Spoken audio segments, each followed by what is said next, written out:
Good morning, class. Today we will start a new chapter, that is chapter number 5. And this chapter is measures of dispersion. Measures of dispersion. So at first you have to know what is dispersion. Dispersion mane ki tumaloke prothomte jani lobo laibo. Dispersion word to difference bujay, পাৰ্থক্য বুজায়। এটা বস্তুৰ পৰা আন এটা বস্তুৰ মাজৰ যে ডিফাৰেন্স হেতুক ডিসপাৰশন বুলি কোৱা হয়। তাৰ মানে পাৰ্থক্য বুলিয়ে তোমালকে ইন সিম্পল তোমালকে বুজি ল'ব পাৰা। Dispersion means difference or variability from one thing to another, from one value to the another, the difference between the values, we can also say like that. Suppose if we collect samples,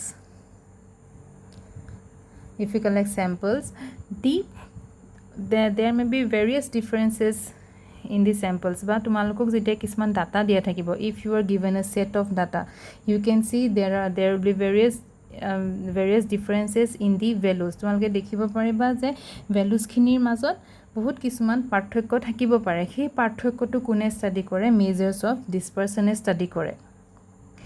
So from measures of dispersion we get an idea that up to what level or up to what extent the items mane the values jikhini alko values dia thakibo, jikhini data dia thakibo, that the individual items differ from one another. Ta mane protektu value itur pura hitur majot পাৰ্থক্যটো কিমান বা তাহাতৰ central ভ্যালুটোৰ পৰা, central value মানে এভাৰেজটোৰ পৰা, তাহাতৰ এভাৰেজটোৰ পৰা প্ৰত্যেকটো ভ্যালুৰ ডিফাৰেন্সটো কিমান, পাৰ্থক্যটো কিমান, হেতু আমি কৰ পৰা গম পাওঁ? মেজাৰ্স অফ ডিসপাৰশনৰ পৰা গম পাওঁ।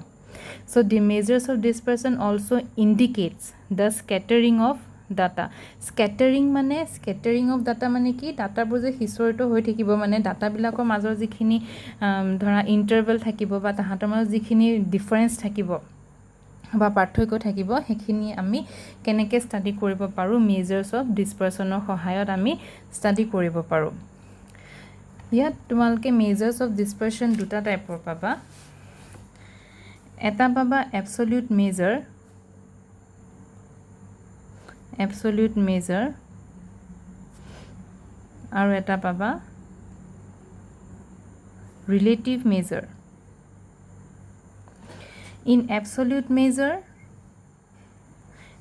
measureত আমি একেটা ইউনিটতে থকা ডাটাখিনি ভেৰিয়েবিলিটিটো আমি চেক কৰিব পাৰো। In absolute measures of dispersion we can compare the values expressed in same unit মানে ধৰা তোমাৰকৰ length তেনেকে ধৰা লেংথত থাকিব পাৰে, তোমালোকৰ হেৰিবিলাক হাইট থাকিব পাৰে বা কেজি হিচাপত থাকিব পাৰে, লিটাৰ হিচাপত থাকিব পাৰে। তেনেকুৱা ডাটাবোৰ যে যিবোৰ থাকিব হে আমি একেটা ইউনিটত থকা ডাটাখিনি আমি এবসলিউট মেজাৰ থ্ৰু দি আমি ডিসপাৰশনটো তাৰ চাব পাৰো। আৰু ৰিলেটিভ মেজাৰটো হৈছে, relative মেজাৰ্স are expressed as ratios or percentages. ইয়াত কোনো ইউনিট নাথাকে। Relative measure is independent of unit. This is independent of unit. Relative measure are also known as coefficient of dispersion. Coefficient of dispersion. So in absolute measure we will get 4 types of measures of dispersion. We will get 4 types of absolute measures of dispersion. Number 1 is range. Number 2 is quartile deviation. Quartile deviation is also known as semi-interquartile range. Quartile deviation or semi-interquartile range. Then number 3 is mean deviation.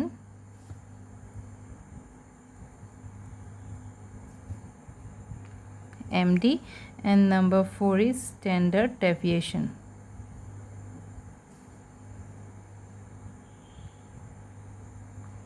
That is SD. These 4 are the types of absolute measure. If we take the coefficient of range, quartile deviation, mean deviation and standard deviation, then it will be relative measure of dispersion. tar mane ehetor coefficient bilak jodi ami lo tetia tar hetu ki buli koa hoy relative measure buli koa hoy. Already মই তোমাক কৈ থৈছো যে relative measure to coefficient of dispersion বুলি আমি কব পাৰো. So egita range quartile deviation, mean deviation, standard deviation হৈ গল absolute measure আৰু ehetor coefficient bur ki hoy relative measure. So that's all about dispersion and its types. So তোমালোকে simply dispersion বুলি কলে কি বুজিবা measures of dispersion means scattering of data. Scattering of data আৰু এটা ধৰণৰ তোমালোকে মন ৰাখিব পাৰা যে আমাৰ যিখিনি ডাটা দিয়া থাকিব যিবোৰ আমাৰ ভ্যালুজ দিয়া থাকিব ভ্যালুজ বিলাকৰ এটা প্ৰত্যেকটো ভ্যালুজ ইটোৰ পৰা হিতুলে তাহাঁতৰ মাজৰ পাৰ্থক্যটো কিমান তাক আমি কেনেকে মেজাৰ কৰিম মেজাৰ্স অফ ডিসপাৰচনৰ সহায়ত আমি প্ৰত্যেকটো ভ্যালুজে ইটোৰ পৰা হিতুলে কিমান ভেৰি কৰিছে আমি ডিসপাৰচনৰ সহায়ত আমি ষ্টাডি কৰিব পাৰো. So that's all about dispersion, its types. Okay.